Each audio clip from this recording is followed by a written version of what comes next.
Bueno, entonces empiezo con el tema de la charla, que es geodésicas de proyectores en álgebras estrella. Bueno, en toda la discusión esta, A va a ser una C estrella álgebra y P sub A, como está escrito ahí, es la variedad de proyectores ortogonales u autoadjuntos. Bueno, este espacio fue objeto de muchas discusiones y conferencias. Recuerdo que el espacio de proyectores tiene estructura de subvariedad del álgebra, tiene una conexión lineal natural que no voy a describir en detalle acá, y además una métrica de Finsler, de la que mucho no voy a ocupar tampoco.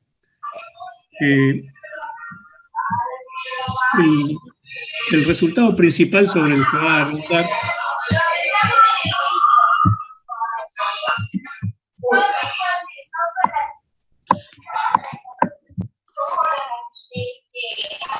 eso no es en mi casa, ¿no?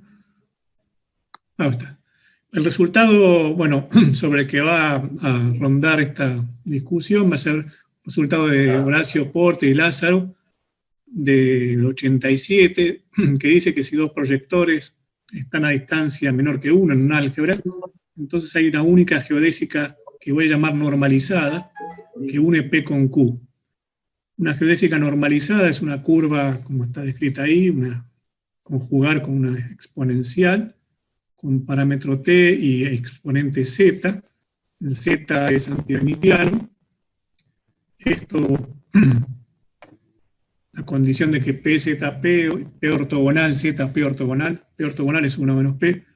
0 quiere decir que ese exponente es codiagonal si uno lo escribe como matriz en términos de la proyección P. Y que sea normalizada quiere decir que el exponente tiene norma menor o igual que P sobre 2.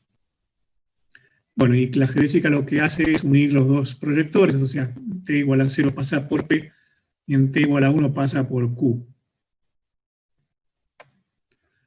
Bueno, en el caso de que el álgebra son todos los operadores de un espacio de Hilbert, hay una condición necesaria y suficiente que dice cuándo se puede establecer entre dos proyectores una geodésica normalizada que sea única o que haya alguna geodésica, ¿no? La condición de que haya alguna geodésica es que la dimensión de estas dos intersecciones, el rango de una con el núcleo de la otra, tenga la misma dimensión que el otro espacio, el núcleo de la primera con el rango de la segunda. Y la geodésica es única cuando estas dimensiones son cero, o sea, cuando esas dos intersecciones son triviales. Una observación que se va a usar bastante acá es que estas dos intersecciones, el rango de P con el núcleo de Q, se puede caracterizar, es un ejercicio sencillo, como el núcleo de este operador adjunto, P menos Q menos 1. O si prefieren el autoespacio asociado al autovalor 1 del operador P menos Q. O sea que P menos Q vale 1 cuando P vale 0, P vale 1 y Q vale 0, y vale menos 1 en otro autoespacio cuando P vale 0 y Q vale 1. Bueno, la segunda condición, la de unicidad, lo que está diciendo entonces es que más y menos 1 no son autovalores de P menos Q. En dimensión infinita, si más ni menos 1 son autovalores, eso diría que la norma de P menos Q es menor que 1, el espectro queda estrictamente entre menos 1 y 1, pero en dimensión infinita sabemos que no, los valores espectrales, más y menos 1 pueden ser valores espectrales sin ser autovalores. Entonces, se pueden fabricar ejemplos de proyectores que están a distancia 1 y que, sin embargo, más y menos 1 no son autovalores, o sea que en lo que veníamos diciendo serían proyectores que están a distancia 1 y no obstante igual hay una geodésica única que los une. O sea que la condición esta de Horacio y de Coco es suficiente, pero no es necesaria en BDH. Bueno, el objeto de esta charla, como dije, es examinar, no lo dije, lo digo ahora, es examinar condiciones de existencia, unicidad en otros ejemplos de álgebra. O sea, voy a hacer un recorrido por algunos ejemplos que pudimos entender un poco mejor, y no es una lista bastante corta, digamos, no hay muchos ejemplos de lo que pueda decir mucho. Y bueno, y todos están vinculados a esta cuestión de si P menos Q están a distancia menor que 1 o condiciones similares. Una observación que se usa bastante acá es la siguiente. De vuelta vuelvo a escribir este elemento P más Q, antes era P menos Q, ahora es este otro. P más Q menos 1. Este tiene descomposición, si este elemento tiene descomposición polar, como es un elemento autoadjunto, cuando hacemos la descomposición polar, la isometría parcial y el módulo van a conmutar, y en particular eso va a decir que este va a ser un operador que tiene 3 posibles valores espectrales, más 1, menos 1 y 0. Y más aún, si estamos en alguna representación del álgebra donde el núcleo de este operador fuera trivial, automáticamente B sería una simetría, es decir, un operador unitario y autoadjunto. B al cuadrado igual a identidad y B autoadjunto. Además es un ejercicio fácil ver que esta simetría conjuga P con Q, como es una simetría de ida y de vuelta, ¿no? B, P, B es Q y B, Q, B es P. Fíjense que, y acá hay una observación, una condición que garantizaría entonces que uno pudiera conjugar a los proyectores sería que con esta simetría, por ejemplo, V sería que este elemento fuera inversible. Si un elemento es inversible en un álgebra estrella, tiene descomposición polar adentro del álgebra, y como es inversible, entonces este B va a ser una simetría, y entonces se puede realizar la conjugación con el V. Pero al mismo tiempo hay que observar que no está puesto acá, sí está puesto, que la condición P más Q menos 1 es inversible, es equivalente a que la distancia entre P y Q sea menor que 1. Es una caracterización algebraica que se puede hacer. Bueno, ¿cuándo se puede hacer? Cuando, por ejemplo, en el caso de BDH, ¿no? de todos los operadores, cuando uno tiene que la condición esa de que el núcleo de uno no corta al rango de la otra, esa condición que esos dos subespacios sean triviales equivale a que también a que este núcleo sea trivial. Y entonces, en ese caso, cabe la siguiente observación, que vamos a usarla también luego, que es que esta simetría de la descomposición polar de P más Q menos 1 está relacionado con la geodésica normalizada, la única que hay en este caso, con esta fórmula. La exponencial del exponente de la geodésica es este producto, son dos simetrías, ¿no? 2P menos 1, que es una simetría, por la simetría B de la descomposición polar, dijimos, de P más Q menos 1. O sea, tenemos esta fórmula. Y esta fórmula determina Z, debido a que, como la norma de Z es menor o igual que pi sobre 2, se puede despejar Z como el único logaritmo antihermitiano de este elemento unitario, 2P menos 1 por B, que tiene a priori su espectro en el semiplano de la derecha. Entonces, ese logaritmo es un logaritmo analítico, digamos, se puede hacer en cualquier C estrella de álgebra. Bueno, entonces ahora sí, esta era una observación así medio de carácter general. Quiero ir a los ejemplos. El primer ejemplo, bueno, una familia de ejemplos. El primer ejemplo es que hace un álgebra de von Neumann. Acá, bueno, no es un ejemplo, es toda una clase de álgebras. Pero acá lo que quería marcar es que lo que pasa en BDH pasa igual en von Neumann, adaptando la notación nada más, o los requerimientos, ¿no? Por ejemplo, Es un poco cosmético quizás, nada más, ¿no?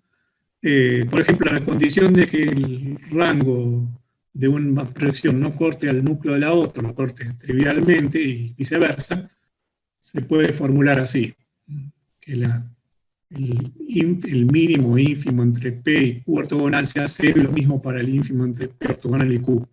Acá está el simbolito este wedge, de intersección, entre dos proyecciones y la proyección a la intersección de los rangos. Y es una propiedad bien conocida del álgebra de von Neumann, que si dos proyectores están en el álgebra, el ínfimo o mínimo entre ambas, o sea, la proyección sobre la intersección, también permanece en el álgebra. Entonces, esta condición tiene una traducción intrínseca, natural, digamos, y entonces, por ejemplo, tomemos dos proyecciones en el álgebra de von Neumann, si cumplen esta condición de que de la unicidad en BDH, va a haber una geodésica en BDH.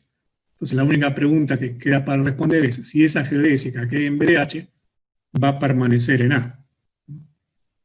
Pero eso sí ocurre gracias a la fórmula que escribí hace un rato, porque había dicho que esta condición de que los núcleos y rangos no se corten equivale a que este proyector sea inyectivo, este operador sea inyectivo. Un operador inyectivo, entonces, tiene cuando hacemos el conjunto inyectivo, tiene descomposición polar, donde la parte unitaria es una simetría, pero en el álgebra de von Neumann siempre hay descomposición polar, y entonces esta simetría está en el álgebra, y entonces, por la fórmula que mencioné hace un rato, el exponente, que es el logaritmo de un elemento del álgebra, también está en el álgebra. Entonces la geodésica permanece en el álgebra de von Neumann. O sea que es en realidad una propiedad de permanencia de la descomposición polar, más que nada. Acá lo que marqué es algo que dije, pero no voy a mencionar al pasar, que es que el núcleo de este operador es la suma de esas dos intersecciones. Es un ejercicio. Bueno, ¿y qué hay de la existencia? O sea, la unicidad en álgebra de von Neumann funciona igual que en BDH, no hace falta esa condición de que no se corte. Bueno, para la existencia en BDH, la condición que había o que hay es que el rango, esta intersección de rango y núcleo entre los dos proyectores tenga la misma dimensión. Bueno, hay una noción sucedánea de dimensión entre proyectores en álgebras de von Neumann, que es la equivalencia de proyectores o equivalencia de von Neumann, Murray-von Neumann, de proyectores que lo usamos con este símbolo, la viborita. Dos proyectores son equivalentes, a veces suele decir que tienen la misma dimensión relativa a, es una especie de noción de dimensión en álgebra de von Neumann. Si hay una isometría, bueno, va a resultar ser una isometría parcial. Si hay un operador W en el álgebra, tal que W estrella W es R y W y el otro es S. O sea, un operador con estas elementos, con estas condiciones, termina siendo una isometría parcial. Entonces lo que estamos diciendo es que dos proyectores son equivalentes cuando hay una isometría parcial que empieza en uno y termina en el otro. No, empieza en el rango de una y termina en el rango de la otra. La dimensión es relativa al álgebra porque la isometría debe permanecer en el álgebra, o debe ser del álgebra, digamos. Entonces, bueno, el mismo resultado de BDH funciona en von Neumann, porque resulta que hay una geodésica entre dos proyectores, si solo si estas dos intersecciones, los proyectores sobre las intersecciones, son equivalentes en el álgebra. Acá doy una breve descripción de por qué ocurre este resultado. Y el argumento es el siguiente. Dados P y Q, podemos descomponer el álgebra A, el 1, perdón, del álgebra, bueno, el álgebra también, en las siguientes subproyecciones. Digamos, la intersección de los dos, la intersección de los ortogonales. Esta es la condición de hace un rato de intersección de rango 1 con núcleo de la otra y viceversa, y el resto lo que queda. Si esto lo escribimos en términos de cuáles son los rangos de estos proyectores, esto es lo que se suele conocer como descomposición de Helmholtz en la presencia de dos subespacios, o de Dixmier. Dados dos subespacios, descompone todo el espacio de Hilbert en las intersecciones entre los ortogonales, las intersecciones cruzadas, y lo que se llama la parte genérica, que es el resto. Entonces, lo que se ve fácilmente es que todos estos proyectores que ocurren en esta descomposición de la identidad conmutan simultáneamente con P y Q, o el lenguaje de subespacios reducen al rango de P y al rango de Q. Entonces el problema se puede estudiar en cada pedazo por separado. El problema me refiero a encontrar una geodésica entre P y Q. Resulta que en la primera parte, donde la intersección de los rangos y la intersección de los núcleos, P y Q coinciden. O son los dos 1 o son los dos 0. Entonces ahí no hace falta conectarlos porque coinciden. Se puede tomar como exponente de la geodésica z igual a 0. En este otro tramo, que es el del espacio, que es donde está impuesta la condición esa de equivalencia, ¿no? El rango de uno con el núcleo de la otra, más el núcleo con el rango, cortados, lo que tenemos es que estos dos pedazos son equivalentes. Entonces hay una isometría parcial que nos conecta, W, y entonces ahí se elige como exponente para la geodésica en este pedazo del espacio este elemento, que es antihermitiano, ¿no? Porque W más W estrella es autoadjunto, multiplicado por I por pi sobre 2. Es fácil ver que como estos dos isometrías parciales van entre espacios ortogonales entre sí, fíjense que estos dos proyectores entre sí son ortogonales, entonces esto es como una matriz codiagonal, digamos, entonces todo esto tiene norma pi sobre 2. Y por último, en el otro espacio, que queda en el resto, lo que se suele llamar la parte genérica, se cumple que la reducción de ambos proyectores, llamémosla P sub 0, Q sub 0, reducción de ambos proyectores a este pedazo, tiene la propiedad de que P0 más Q0 menos 1 tiene núcleo trivial. Y entonces ahí podemos usar el exponente Z0, ese que se calculaba como un logaritmo. Entonces, si juntamos en un exponente los tres pedazos, tenemos el exponente de la geodésica, que une P con Q. Una observación es que si este tramo del medio, el que requiere la isometría parcial, no es trivial, tiene los dos la misma dimensión, pero no es 0, si uno tiene dos proyectores que son equivalentes, Murray y von Neumann, o sea, equivalentes mediante una isometría parcial W, hay infinitas isometrías parciales que pueden realizar la equivalencia. Eso es un ejercicio fácil, porque uno puede tomar una isometría parcial y perturbarla con un operador unitario del rango de uno de los proyectores. Eso siempre tiene infinitas posibilidades, aunque la dimensión sea finita.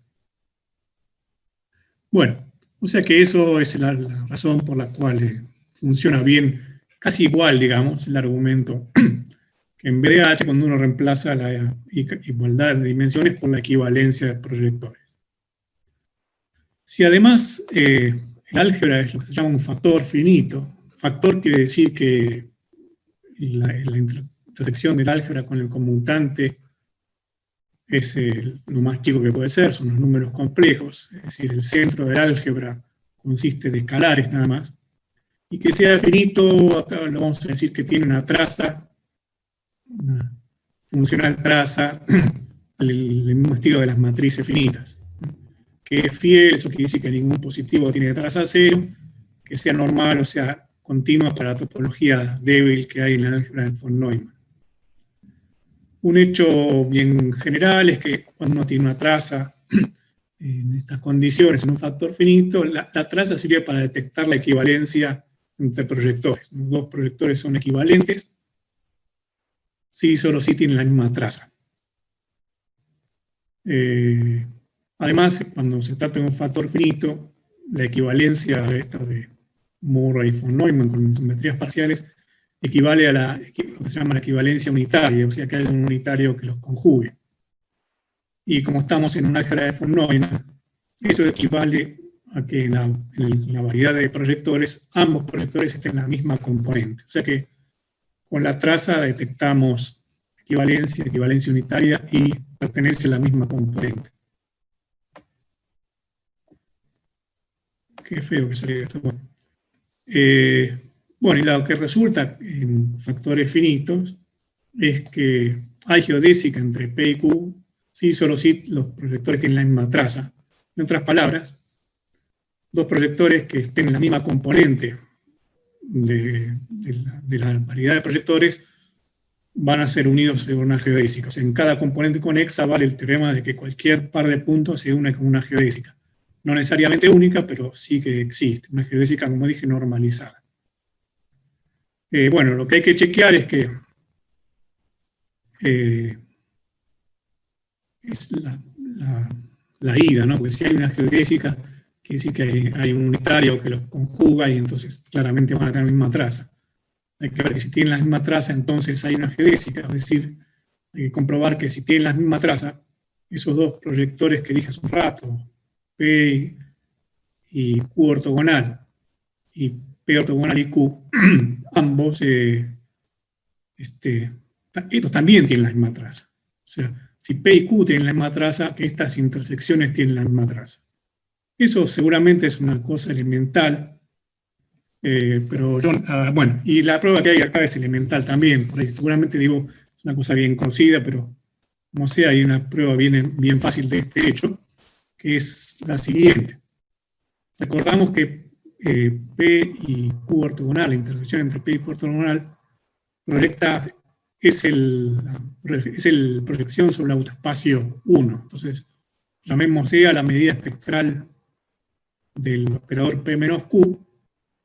Entonces, este proyector es el proyector asociado al autovalor 1, y el otro proyector P ortogonal intersección Q es el autoespacio correspondiente a menos 1 de P menos Q. O sea, para la medida espectral E es la medida espectral del conjunto menos 1. Entonces, si observamos que P menos Q es un operador adjunto con norma menor o igual que 1, y bueno, y vemos que si lo reducimos a este otro autoespacio, ¿no? Quitando el 1 y el menos 1 del espectro, lo que estamos quitando son los dos, como dije, los dos autovalores 1 y menos 1 al operador P más Q, ¿no? Lo que mencioné hace un rato. Entonces lo que resulta es que P más Q menos 1 tiene núcleo 0 en este pedazo, no tiene autoespacios ahí en menos 1 y 1, y entonces se puede construir esa simetría de la descomposición polar de P más Q menos 1, y esa simetría en particular tiene la propiedad de que conjuga P con Q en esta parte del espacio y viceversa. Entonces fíjense que si conjugamos P menos Q con esta simetría, lo que produce esta simetría es que conjuga P menos Q con su opuesto, con menos P menos Q. Entonces, eso tiene la siguiente influencia sobre la medida espectral, que si tenemos un subconjunto contenido en el intervalo 0,1, digamos en la parte derecha del espectro, recuerden que el espectro de P menos Q está entre menos 1 y 1, ¿no? Entonces, si tomamos cualquier conjunto entre 0 y 1, y tomamos el proyector espectral que le toca y lo conjugamos con V, eso va a ser exactamente el proyector espectral correspondiente a menos el conjunto, debido a esta relación entre P menos Q y su opuesto cuando lo conjugamos con V. Entonces pasa lo siguiente, que si escribimos, esto sería el desarrollo espectral de P menos Q, ¿no? El autoespacio menos 1 por el proyector que le toca, el autoespacio 1 por el proyector que le toca, y en el resto usamos la medida espectral, en el intervalo menos 1, 1, creamos una función lambda respecto a la medida espectral. Calculamos la traza de este desarrollo espectral, y lo que se ve entonces es que, bueno, cuando hacemos la traza, cuando distribuimos la traza en esta suma, la traza entra en la integral porque, como dije, es continua para la topología débil. Entonces, lo que está pasando es que cuando miramos la traza de cualquier conjunto contenido en el intervalo 0, 1, eso es lo mismo que la traza del conjunto simétrico. O sea que lo que quiere decir es que esta medida, cuando le aplicamos una traza, que escribo un poco más abajo, cuando aplicamos la traza en esa igualdad, perdón, lo que nos queda es que en la parte integral de este desarrollo, la traza de la medida espectral, que sería esta medida que tenemos acá, perdón. Esta es una medida simétrica respecto del origen, ¿no? Tiene esta propiedad de que un conjunto mide lo mismo que menos el conjunto. Y la función esta lambda es impar. Entonces, estamos integrando una función impar con una medida simétrica en un intervalo simétrico, entonces quiere decir que esta integral da 0. Por otra parte, sabíamos que la traza de P es lo mismo que la traza de Q, entonces la traza de P menos Q es 0, y entonces lo que quiere decir es que lo que queda, que la traza de estas dos intersecciones es igual. Entonces eso prueba que, como tienen la misma traza, son equivalentes como proyectores, y esa es la condición que hace falta para que haya una geodésica. Bueno, otros ejemplos. Tengo una pregunta. Esto es en un factor, ¿sí? O sea, es el factor 2,1. Lo que pasa es que... O también en matrices finitas, ¿sí? Sí. Hacia la N. Pero, o sea, ese P wedge Q no es P por Q. No, porque P por Q no es proyector, digamos. Porque si P y Q no, en general no es un proyector P por Q. Es el límite P por Q elevado a la N, el límite fuerte. Si vos agarrás P por Q y le vas a la N, y tomás límite cuando N tiende a infinito. O sea, ¿qué es P wedge Q? Es la proyección minimal, digamos, el soporte. La proyección minimal, sí. Es la proyección a la intersección del rango de P con el núcleo de Q. Ok. Y eso no es P por Q. No. No, claro. No, acá sería P por Q ortogonal, ¿no? Porque estoy haciendo... Sí. Pero no es P por Q, ¿no? En general P por Q no es proyector a menos que conmuten P y Q, y en cuyo caso es caso trivial que uno es subproyector del otro, o que el producto es 0, y son casos que no son triviales, digamos. En general no es un proyector. Okay. Sí. Bueno, el siguiente ejemplo es... los ejemplos que siguen son de Sestrer-Algers, ahora sí, no von Neumann. No va muy lejos de los ejemplos, no puede avanzar muy lejos de los ejemplos que ya tengo, que son básicamente BDH y matrices, ¿no? Von Neumann, si quieren. Todos estos ejemplos que van a ver ahora están vinculados a eso. El siguiente ejemplo es un álgebra, las que se llaman UHF, uniformemente, lo describo. Es un álgebra que es una clausura de unión de subálgebras de dimensión finita, una unión creciente de subálgebras, donde cada álgebra además es un álgebra de matrices de algún tamaño, ¿no? O sea, álgebras de matrices metidas en álgebras de matrices cada vez tamaño mayor. Las inclusiones se llaman unitarias, o sea, todas las álgebras tienen 1, y el 1 va a parar al 1 en la inclusión. Son todas de eso. Entonces, eso fuerza que esto no se puede hacer de cualquier manera, simplemente una álgebra en matrices adentro de otra. El tamaño del álgebra más grande tiene que ser un múltiplo del tamaño de la álgebra más chica, ¿no? Entonces lo que queda es como una sucesión de números enteros que se van dividiendo unos a los otros. Un ejemplo típico es tomar todas de 2, 4, 8, potencias de 2, ¿no? Que da lugar a la álgebra conocida como álgebra CAR. Pero bueno, esta es una familia de álgebras bien estudiada, clasificada y demás. Y acá se puede decir algo sobre la variedad de proyectores, debido a la siguiente observación, que seguramente también es un hecho bien conocido, pero como tiene demostración sencilla, lo marco, que es el siguiente: el hecho de que los proyectores de este álgebra, que es una clausura de álgebras matrices, en realidad un proyector en este álgebra decía es una matriz, o sea, está en alguna de las álgebras de dimensión finita. Es un proyector en alguna de las álgebras. O sea, el hecho de tomar clausura no le agrega nuevos proyectores. Revisemos este hecho, que es bastante simple. Entonces, tomamos un proyector en el álgebra clausura y veamos que en realidad es un proyector en alguna de las álgebras de matrices. Bueno, como sabemos que es un proyector, que es un elemento de A, va a ser límite de elementos en las subálgebras esas que crecen hacia A. Y como el P es positivo, se puede suponer que los que están tendiendo son positivos, y lo que haríamos es continuidad de tomar la parte positiva de un elemento. También se puede considerar que sean de norma menor que 1, porque P tiene norma 1. Todas estas cosas de aproximación son bastante estándar, digamos, de afinar un poco la aproximación. Otra cosa acá, como se trata de un proyector, fíjense, aprovechando como los A sub k tienen norma menor que 1, son menores o iguales que 1. Entonces, uso acá la monotonía de la proyección y entonces de la multiplicación, entonces me queda que comprimir a cada uno de estos con P va a dar menor o igual que P.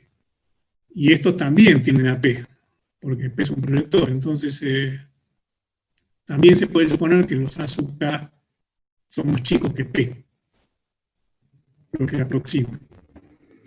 Después usamos una propiedad que se suele llamar de semicontinuidad del espectro, que es la siguiente.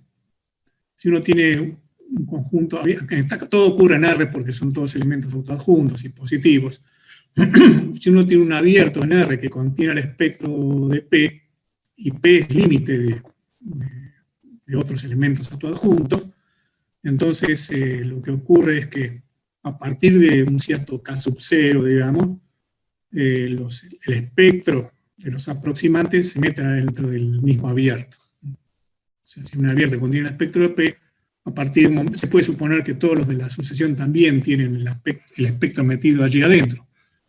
Entonces, si uno toma un abierto, por ejemplo, que consista de dos intervalos rodeando al 0 y rodeando al 1, que no se corten entre sí, y arma una función continua, si quieren, en toda la recta, que sea exactamente 1 en el primer abierto, perdón, 0 en el abierto alrededor de 0 y 1 en el abierto alrededor de 1, lo que va a tener es que, primero, por la continuidad del cálculo, esto es una función continua, se puede aplicar la función continua a los A sub k, y por la continuidad del cálculo funcional, f de los aproximantes va a tender a f de p. Como esta función vale 1 y 0 en el espectro de p, f de p vale lo mismo que p. Y por otra parte, como también los espectros A sub k están en intervalos donde esta función vale siempre 0, vale siempre 1, estos f de A sub k son proyectores. Otra cosa también que es un ejercicio sencillo es que, bueno, ahora lo llamo P sub k esto, ¿no? Es que como todos los A sub k eran menores o iguales que P, los F estos de A sub k también van a ser menores o iguales que P. Cuestión del cálculo funcional. Entonces, lo que tenemos es una sucesión de proyectores en las álgebras de matrices, todos menores o iguales que P y que tienden a P. O sea, hemos podido ir refinando la aproximación para que ahora los aproximantes sean proyectores. Bueno, por el mismo resultado que citamos al comienzo, si los P sub k tienden a P, a partir del momento la distancia de estos va a ser menor que 1, y cuando la distancia es menor que 1, los proyectores son unitariamente equivalentes, se pueden conjugar con un unitario. Entonces, a partir de un cierto K1, digamos, va a haber unitarios que hacen que implementan la equivalencia. Ahora bien, como este álgebra A que estamos mirando tiene una traza también, que cuando la restringimos a cada una de las álgebras que crecen hacia A, es lo que da la traza usual normalizada. Normalizada quiere decir que la traza de identidad vale 1 de las matrices, ¿no? Entonces, bueno, A tiene traza que es básicamente una especie de límite de las trazas de las matrices. Entonces, ¿qué pasa? Que si K es más grande que K sub 1, como P y P sub K son unitariamente equivalentes, la traza de la diferencia es 0. Por otra parte, habíamos visto que los P son más grandes que P sub K, o sea, estas diferencias son mayores o iguales que 0. Como la traza es fiel, esto implica que P es igual a P sub K. O sea que esa sucesión de aproximantes en realidad se estaciona, a partir de un momento llega al límite, pero lo que nos interesa a nosotros es que el proyector, que en principio estaba en el álgebra, en la clausura de las uniones de álgebras de matrices, está en alguna de las álgebras de matrices. Entonces, ¿qué ocurre en cuanto a las geodésicas y a la variedad de proyectores? Que si yo tengo dos proyectores que estén en la misma componente, es decir, que tengan la misma traza, va a haber una geodésica que los una. ¿Por qué? Porque si tienen la misma traza, si están en la misma componente, tienen la misma traza, podemos encontrar alguna álgebra de matrices donde vivan los dos, porque todos viven en alguna álgebra de matrices, y las álgebras estas son crecientes, entonces basta elegir alguna álgebra donde vivan los dos, entonces vamos a tener que en alguna álgebra de matrices de algún tamaño tiene la misma traza, y entonces por el resultado de antes, para factores finitos, aplicada ahora al factor finito matrices de algún tamaño, resulta que se pueden conectar con una geodésica. O sea que aparece la misma condición de unicidad que había en von Neumann. De existencia.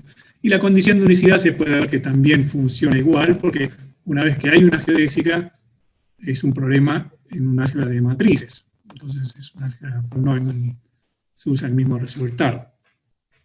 Bueno, otro ejemplo de álgebra, donde se puede decir, bueno, este no es un ejemplo, vamos a ver que es un ejemplo no muy interesante, como que si bien hay muchos proyectores, son todos sencillos de estudiar. El álgebra es el álgebra se estrella del shift, el shift de L2, de un lado. Hay otra presentación de este álgebra que permite sacarle más jugo, que es mirarla como el álgebra generada por todos los operadores de Toeplitz con símbolo continuo. Pero para lo que vamos a hacer acá, con esto sobra.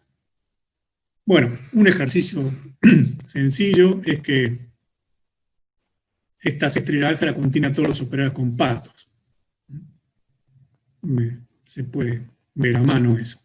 Entonces, hay un morfismo del álgebra esta sobre el cociente con los compactos. Ahora, el cociente con los compactos son las funciones continuas en la circunferencia. Fíjense por qué pasa eso, porque si uno mira el shift es isométrico, ¿no? Es estrella, por eso es la identidad. Si uno hace S por esa estrella, no es la identidad menos un proyector de rango 1, menos la proyección sobre la primera coordenada. Pero cuando uno lo pasa al cociente por los compactos, como este proyector es de rango finito, resulta que el cociente sí es un operador unitario. Entonces, este álgebra cociente es el álgebra estrella generada por la clase en el cociente del operador shift, ¿no? Como bien saben, el cálculo funcional. Y eso, por la teoría de Gelfand, son las funciones continuas en el espectro de la clase del shift en el cociente. Ahora, el espectro del shift es todo el disco, el espectro de la clase del shift es la circunferencia, nomás porque es un operador unitario. Entonces lo que queda son las funciones continuas en la circunferencia, en el cociente. Bueno, entonces eso dice que si P es un proyector, bueno, por otra parte, si uno toma un proyector en álgebra C estrella de S y lo proyecta con la proyección al cociente, la propiedad algebraica de que pi es un morfismo estrella, la proyección de P va a ser un proyector también. Ahora, como esta es una álgebra de funciones continuas en un dominio conexo, no hay muchos proyectores. No, funciones continuas que sean proyectores son funciones que valen 0 y 1. Entonces se corresponden con las componentes conexas del dominio. Acá el dominio es conexo, entonces las únicas proyecciones son 0 o 1. Es decir, que si yo proyecto a P, o da 0 o da 1. Eso quiere decir que el P original o era un proyector de rango finito, o era un proyector cuyo ortogonal tiene rango finito. Entonces el estudio ahí de de los proyectores y las geodésicas se estudia esencialmente de proyectores de rango finito, o proyectores tales que 1 menos P tiene rango finito, y bueno, ahí no hay mucho para decir, es lo mismo que ya habíamos dicho sobre las matrices. Bueno, el tercer ejemplo de C estrella, sí, no von Neumann, un poco más interesante, es, ya que estamos con los compactos, es el álgebra de Calkin, que es dividir a todo BDH con el ideal de operadores compactos, ¿no? Bueno, eso llamamos vía de proyección. Entonces lo que vamos a estudiar acá son condiciones para que en este álgebra CDH haya geodésicas entre proyectores y haya geodésica única entre proyectores. Bueno, para acá ligar un poco la notación dentro de lo posible, voy a llamar con mayúsculas a los elementos de BDH y con minúsculas a los correspondientes proyecciones en el álgebra de Calkin. Bueno, algunos hechos así generales que se pueden decir en este caso que nos van a servir a nosotros. El primero es que, si Demetrio se va a acordar de esto, espero que lo vi a Demetrio hace un rato, cuando empezamos a estudiar juntos, de que cuando uno tiene una proyección en el álgebra de Calkin, la puede levantar a una proyección en el álgebra BDH. O sea, hay una proyección BDH que cuando proyecto una P mayúscula que baja a la P minúscula dada. Es un ejercicio sobre espectro y propiedades del espectro. El segundo hecho es que, bueno, si tomo un elemento autoadjunto, minúscula sería, en el álgebra de Calkin, claramente lo puedo levantar a un elemento autoadjunto también en el Calkin, levantándolo de alguna manera y tomando la parte real de este elemento para bajar en el mismo. Lo interesante de este ejercicio es que se puede elegir una levantada con la misma norma que el que tenía originalmente. O sea, la norma del levantado es lo mismo que la norma que está abajo. Bueno, es un ejercicio. Yo primero lo había hecho observando que si es un elemento autoadjunto, lo puedo escribir como un diagonalizable más un compacto, usando el teorema de Weil-von Neumann. Entonces puedo pensar en el elemento como el compacto baja en lo mismo, entonces siempre va a haber una levantada diagonalizable. Y entonces se puede todo reducir a diagonales. Es decir, en vez de pensar en BDH y los compactos, pensar en L infinito, las sucesiones acotadas, y C0, las sucesiones que tienden a cero.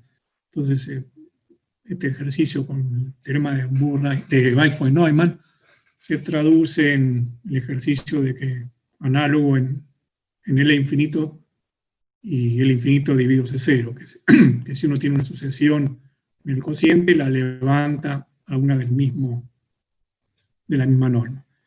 Después me enseñaron una demostración más fácil, pero bueno, se puede hacer, es un ejercicio. El siguiente ejercicio es que si uno ahora tiene un elemento antihermitiano y codiagonal, o sea, vamos a tener una vuelta de tuerca sobre el de arriba. Acá en vez de ser autoadjunto es antihermitiano, bueno, eso es muy sencillo pasar de una cosa a la otra, multiplicando por i.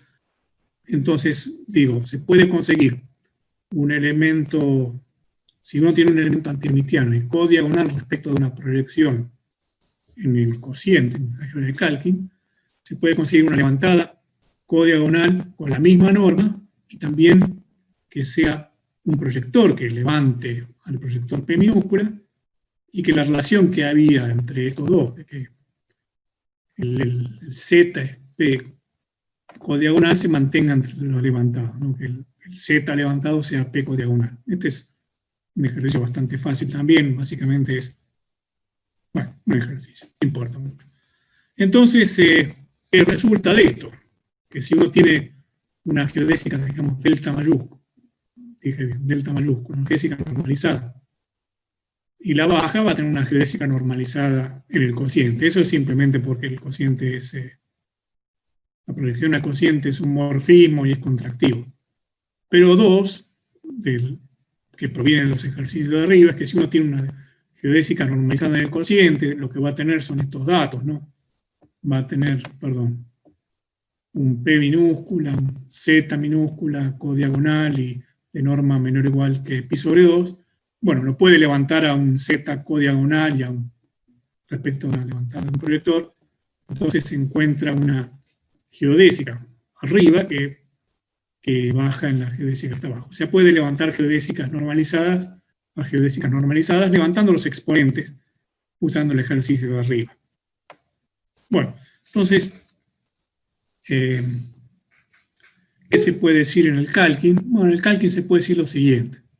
Si uno tiene dos proyectores en el álgebra de Calkin, hay una geodésica entre P y Q, sí, solo sí. Hay proyectores que los levantan, que eso siempre hay, con las siguientes propiedades. O bien, estos dos núcleos, el núcleo de P menos Q más o menos 1, tienen ambos dimensión finita, o bien, ambos tienen dimensión infinita. Y hay un resultado de unicidad, que no es una condición necesaria suficiente, es suficiente, pero yo sospecho que puede ser necesaria, aunque no lo sé hacer, que es la siguiente. Supongamos que tenemos P y Q en el álgebra de Calkin y tomamos P más Q menos 1, ese elemento que examinamos más temprano. Bueno, decimos que tiene anulador trivial, puede ser una definición para cualquier elemento, cuando multiplicado por x da 0, quiere decir que x es 0. Una especie de inyectividad, digamos. En vez de h, de hecho, este es equivalente a la inyectividad.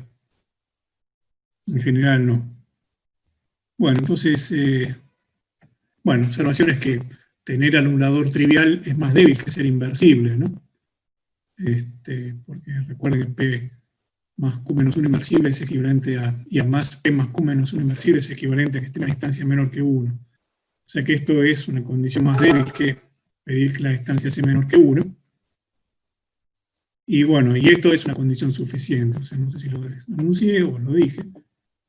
Bueno, que esta es la condición suficiente, que este elemento tenga anulador trivial. Que es, como dije, es una condición debilitada respecto de esto. Bueno, acá había dos cosas para demostrar acá.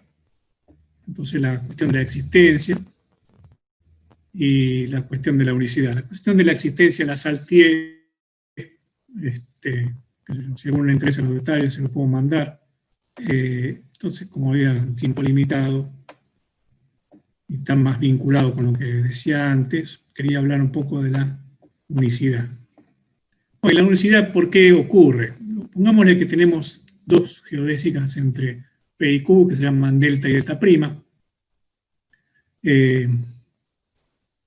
Cada geodésica la podemos levantar, como dijimos antes. La delta la levantamos a delta mayúscula, la delta prima la levantamos a delta prima. No tiene los mismos extremos, porque cada una se hace usando ese ejercicio de levantamiento y están desvinculadas entre sí, así no hay ninguna razón para suponer que los levantados tengan otra cosa que ver más que el hecho de que ambas se bajan en los mismos extremos, pero a priori no hay nada. Lo que sí hay es lo siguiente. Si formamos, bueno, hay una cosa que no dije, estoy haciendo trampa. Cuando el anulador es trivial, lo que podemos conseguir es que P y Q que estén en condiciones de que haya única geodésica entre P y Q. O sea, no cualquier P y cualquier Q, sino además que tengan la condición de unicidad, y lo mismo para P' y Q'. Entonces, estas dos geodésicas levantadas son únicas entre estos levantados especiales. Bueno, entonces formamos estos dos elementos, hacemos sus descomposiciones polares. Como dije que estos con P y Q mayúsculas, y también P' y Q' tenían la condición de unicidad, estos núcleos son triviales, entonces en sus descomposiciones polares hay simetrías, y las simetrías son las que permiten despejar el exponente de la geodésica, recuerdo. Fíjense que cuando bajamos esto, o sea, lo proyectamos, estos P y Q, P' y Q', son los extremos de las dos geodésicas delta y delta', que van en los mismos puntos, P minúscula y Q minúscula. O sea que todo esto baja a lo mismo el módulo, ¿no? El módulo de este elemento baja como este elemento y este bajan al mismo, sus módulos bajan a lo mismo, ¿no? El módulo, el morfismo es una estrella morfismo, así que esto respeta módulos. Entonces lo que tendríamos acá es dos, digamos, descomposiciones polares del mismo elemento, P más Q menos 1. Una con V y otra con B', minúsculas ahora, que también son simetrías, porque de vuelta, la propiedad de ser simetría es una propiedad algebraica, es que B estrella sea igual a B a lo menos 1. Todo eso pasa con el cociente también, digamos, pasa con el morfismo. Pero bueno, ¿qué pasa? Que entonces tenemos esta propiedad, si despejamos un poco y usamos el hecho de que este elemento tiene un valor trivial, rápidamente se ve que B y B' son iguales abajo, y eso dice que los exponentes son iguales, entonces las geodésicas son iguales. Bueno, eso es lo que quería contar. Esos son los ejemplos que hasta ahora pudimos estudiar. Hay más ejemplos en la carpeta. Un ejemplo que nos parece interesante, porque tiene mucha geometría, es proyectores en álgebras de matrices, n por n, donde las entradas son funciones continuas. Ahí es un ejemplo sencillo, pero donde la geometría y la topología del espacio, digamos, donde están definidas las funciones, juega un rol interesante.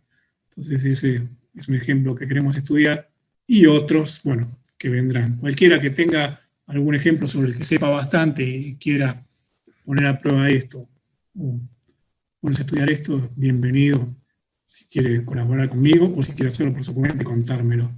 Bueno, suficiente, esto es lo que quería contarles.